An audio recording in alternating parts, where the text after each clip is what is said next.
When we all thought that David and Evelyn were gonna kiss, like the last episode before the break of Best Friends in the World, David and Evelyn were in some intense position that made me and made you as well think that they were gonna kiss. Hey guys, welcome back to Sahara Movies. I'm here with Best Friends in the World episode 10. This has been like the most awaited episode of all times. They've gone on break, they've disappointed and all that, but this episode 10 we have all really anticipated for this one. If you are new to the channel, please do well to subscribe for more videos in one of these. Now let's get to it. So it started with the previous episode 9. What happened in the episode 9? What gave us whetting, it was whetting our appetite for the 10th episode. And there was some cruise between Evelyn and David. You all know that Evelyn and David haven't been good friends ever since David overheard Evelyn and her mom discussing her dubious attitude and her dubious character, sabotaging her friends' relationships and all that. David has really brought this distance. David had some bit of feelings for Evelyn in the initial stage, not really something feelings, like he was a bit attracted to Evelyn because of how seductive Evelyn could be. So Evelyn tried to explain herself to David, even though, I don't know, I think David really knows her well now, knows how manipulative she can be. I was a bit skeptical when Evelyn was telling Esther and Olive that she has changed, she wants to be part of their friendship, she wants to be part, and some people, they try to let you know their weakness, that they are trying to come back to their weakness, and that was what Evelyn was doing to David. But I'm very impressed about how smart David is. I was really surprised. I thought they were about to kiss when David said that, okay, you care because you are manipulative and full of yourself. I'm like, whoa, self-absorbed. This is something I didn't see coming, like none of us saw coming, because David, on the other hand, men can be some way you can. Women try find ways and means to, I don't want to use the word manipulate, but Evelyn, like this, she was trying to find ways and means to let David know that she has changed. I think she's caught between Adam and David. She doesn't know who to choose. Just like the way Adam is caught between Evelyn and Olive, Evelyn is also caught between Adam and David. But Evelyn, on the other hand, she has bad intentions. I think her plan is that she wants people, or she wants the guys in the school to be after her so that she'll be the most popular girl or something. That is really what I think that Evelyn's plan is, trying to get close to Adam, trying to get close to David, people that are potential people that could end up with Olive. So when they didn't kiss, I was happy they didn't kiss. At the same time, I was unhappy because I thought that, okay, maybe Evelyn needs some love. Some people, when they don't get the love that they need, it makes them quite cruel. So that was what I was thinking about in the early stage. So I'll conclude that David is a very smart guy, trying to, knowing that Evelyn is manipulative. Yes, Evelyn really is. Evelyn is manipulative, and the only person who doesn't see is Adam. I don't know if Adam doesn't see it or Adam sees it and tries to ignore it. But what I'm trying to say, that Evelyn is very, very manipulative. And I'm happy that David has been able to voice this out to her, that she is a manipulative person. Moving forward, I'd like to talk about Miss Lucille on the other hand. So LHS is having like African, we do this a lot happens in the schools as well. In my school, we also do this, like you represent your tribe. And Miss Lucille, she's someone who is understanding. If you notice her, though she has foreign upbringing and all that, she's a very understanding person. And sometimes we find ourselves in places that people tend to envy you just because of the privileges you had initially, and they tend to use that against you. Is it my fault that I grew up in England? Is it my fault that my parents could afford me to go and school in England? It's not my fault. I can't refuse such an offer. So why do you tend to hate on someone who, quote unquote, has had more privileges or had better privileges than you? Like the way the teachers were trying to attack her, I was like, oh my goodness, not her again. You could tell that she's someone who is in her lane. She doesn't really like to interfere into people's affairs.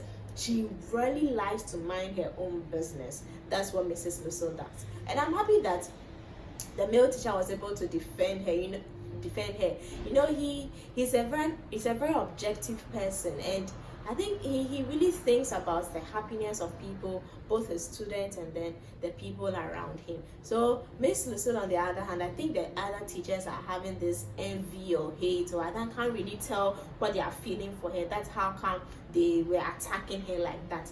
Even though eventually she wore her costume, I feel she didn't wear it because of the pressure that came. She wore it because she had to analyze and think about it. Okay, I've come back to Nigeria because I want to come back to my motherland, so why don't I embrace their culture?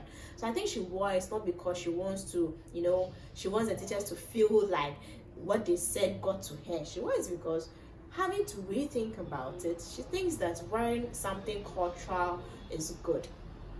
Now let me talk about the three best friends who decided to have the is it the third circle or the circle meeting, or I've forgotten how Esther termed it. So they had to have an emergency meeting because the friendship has become like, I don't know how to call it, like a seesaw, goes up and down. It's not balanced, because Adam has found Evelyn.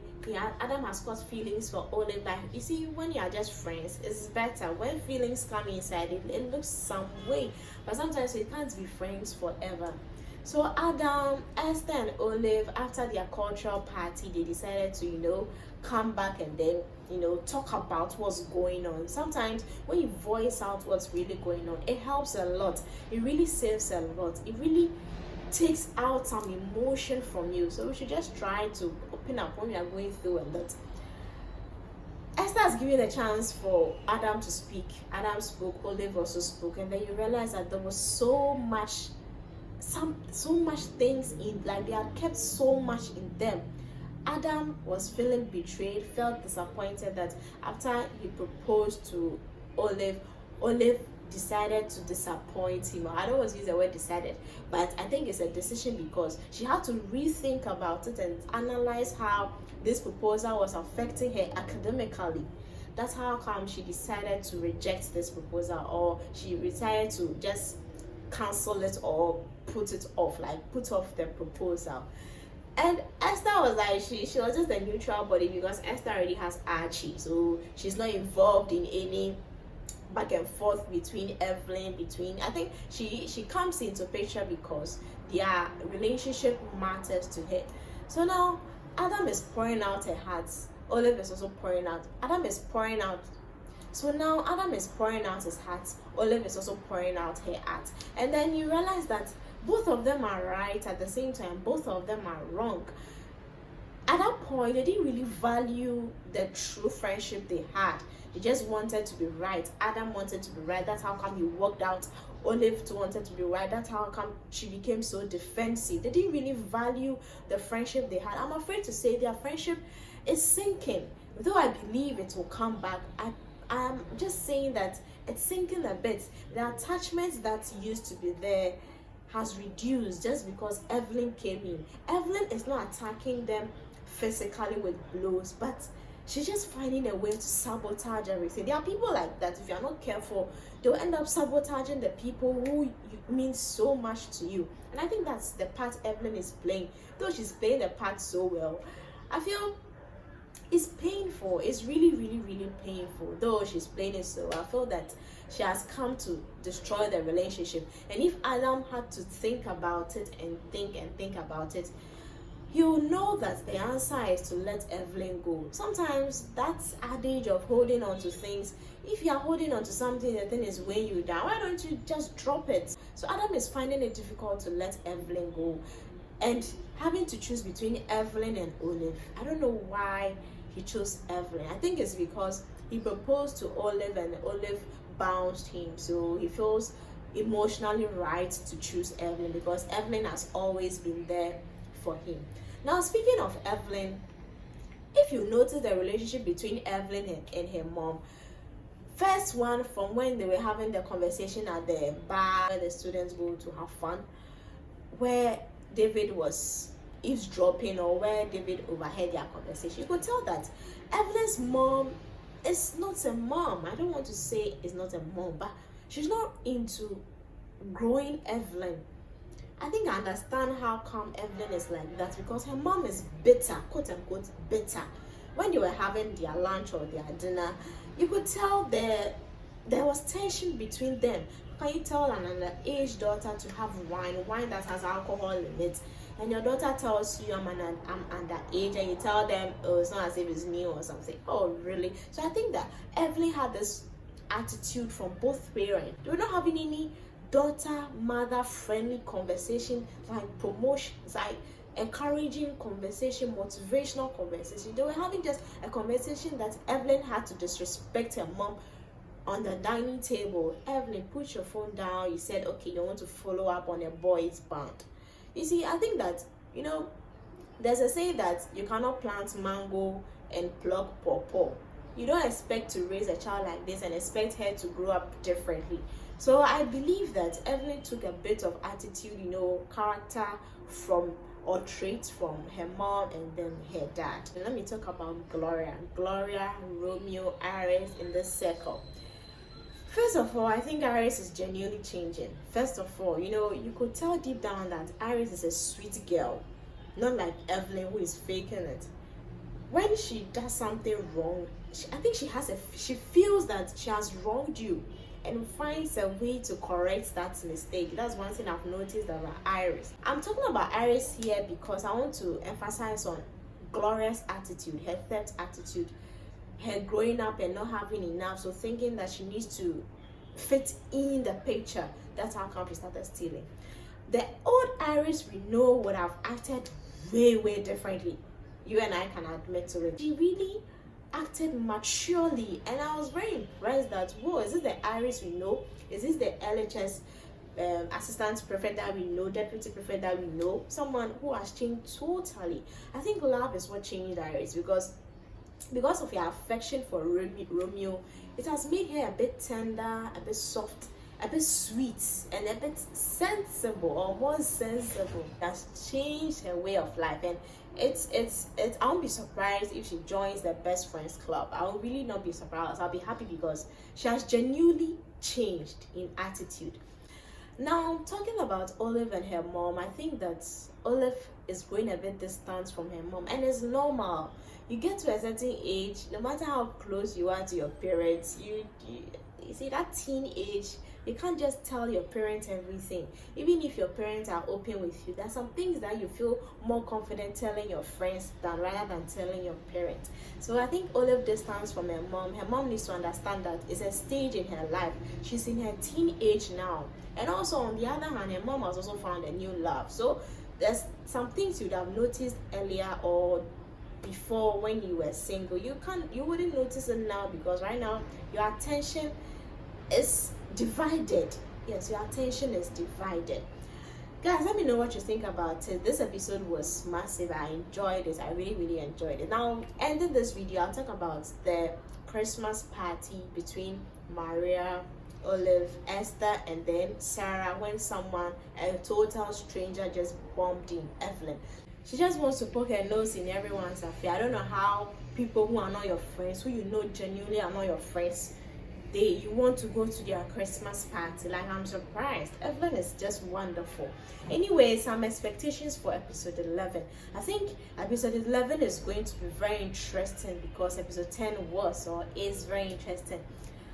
Looking at the last scene between Evelyn and the shenanigans, I think that they'll definitely have to cope with Evelyn for now. Even though deep down they don't like her, they'll definitely have to cope with her for now and find a way to let her go. But I don't think it will cause any friction or it will cause any fights at that moment, at that evening Christmas party. I also want to talk about Adam.